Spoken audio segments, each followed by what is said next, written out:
Hello বন্ধুরা, কুসুমের রান্নাঘরে সবাইকে স্বাগত। আজ আমি শেয়ার করব তেলের পিঠা বা পোয়া পিঠার রেসিপি। বাজার থেকে শুকনো চালের গুঁড়ো দিয়ে কিভাবে এরকম ফুলকো তেলের পিঠা বানিয়ে নেবেন সেই রেসিপিটাই শেয়ার করব। একদম নরম তুলতুলে আর ফুলকো, দেখুন কতটা নরম হয়েছে। এই রকম নরম তুলতুলে তেলের পিঠা বা পোয়া পিঠা আপনিও বানিয়ে নিতে পারবেন শুধুমাত্র দুটো উপকরণ দিয়ে। এই রকম ফুলকো তেলের পিঠা তৈরি করে নিতে পারবেন। তাহলে দেখে নেওয়া যাক পোয়া পিঠার রেসিপি।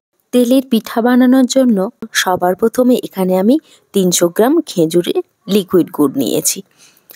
তারপরে এখানে একটা মিক্সিং জার নিয়েছি। আমি 3 বাটি চালের গুঁড়ো দিয়ে দেব। আমি কিন্তু একদমই শুকনো চালের গুঁড়ো দিয়ে এটাকে তৈরি করে নেব। একদমই কিন্তু শুকনো চালের গুঁড়ো নিয়ে নিয়েছি। তারপরে দিয়ে দেবো স্বাদ মতো লবণ। লবণটা দিয়ে শুকনো চালের গুঁড়োটাকে খুব ভালো করে মিশিয়ে নেব। খুব ভালো করে কিন্তু লবণটা আমার মেশানো হয়ে গেছে। তারপরে এখানে আমি কুসুম গরম জলের থেকে বেশি গরম যে জলটা আছে সেটা দিয়ে খুব ভালো করে আমি চালের গুঁড়োটা মাখিয়ে নিয়েছি। এখানে আমার ভিডিওটা একটু স্কিপ হয়ে গেছে। তারপরে খেজুরের গুড়টা আমি ঢেলে দেব। খেজুরের গুড়টা দিয়ে কিন্তু খুব ভালো করে আমি মাখাতে থাকবো। এখানে কিন্তু আর কোনো রকম জলের ইউজ করব না।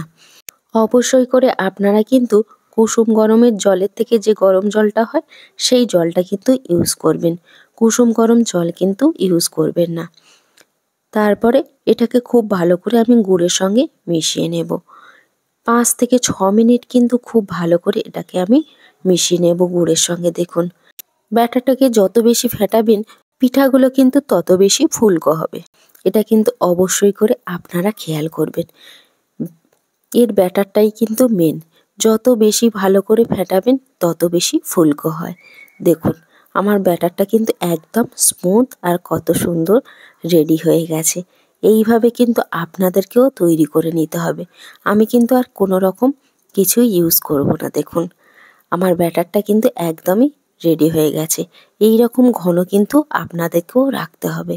খুব বেশি পাতলা না আর খুব বেশি ঘনও নয়। এই রকমভাবে ব্যাটারটাকে আপনাদের তৈরি করে নিতে হবে।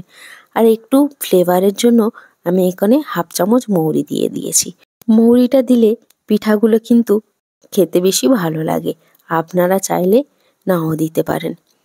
দেখুন আমি মৌরিটা দিয়ে খুব ভালো করে আবার ব্যাটারের সঙ্গে মিশিয়ে নিয়েছি। আমার কিন্তু একদমই রেডি হয়ে গেছে। তারপরে আগে থেকে আমি তেল গরম করে নিয়েছি। আমি এখানে একটা কাপ নিয়েছি। ওই কাপের মাপ করে সব পিঠাগুলো তৈরি করে নেব। একটা কিন্তু কাপের মাপ করে নিলে প্রত্যেকটা পিঠা কিন্তু একই রকম তৈরি হয়ে যাবে। দেখুন কিছুক্ষণ পরে আমার কিন্তু পিঠাটা ফুলকো হয়ে গেছে। আমি এটাকে উল্টে দিয়েছি। উল্টে পাল্টে কিন্তু আমার লাল লাল করে ভেজে নিতে হবে। গ্যাসের ফ্লেমটা কিন্তু লো টু মিডিয়াম হিটে রাখবেন। হাই হিটে রাখলে কিন্তু পিঠাগুলো বাইরেটা লাল হয়ে যাবে আর ভিতরটা কাঁচা থেকে যেতে পারে। লো টু মিডিয়াম হিটে রেখে পিঠাগুলো কিন্তু আমার তৈরি করে নিতে হবে। দেখুন আমার কিন্তু একটা পিঠা রেডি হয়ে গেছে। এবার কিন্তু আমি পিঠাটা উঠিয়ে নেব। আর কতটা ফুলকো হয়েছে দেখুন।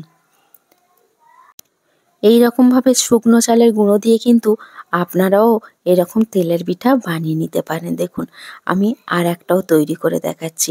আমি কিন্তু 2 রকম সাইজের তৈরি করব। কিছুটা বড় করব আর কিছুটা ছোট ছোট করব। দেখুন এটা কিন্তু একটু ছোট করেছি। প্রত্যেকটা পিঠা কিন্তু একইভাবে ফুলকো ফুলকো হবে। দেখুন তেলেই দেওয়ার সঙ্গে সঙ্গে কিন্তু ফুলে ভেসে উঠবে। আমার আজকের রেসিপিটা আপনাদের কাছে কেমন লাগলো অবশ্যই করে কমেন্ট করে জানাবেন। দেখুন আমার কিন্তু আর একটাও রেডি হয়ে গেছে। এটা কিন্তু আমি উঠিয়ে নেব।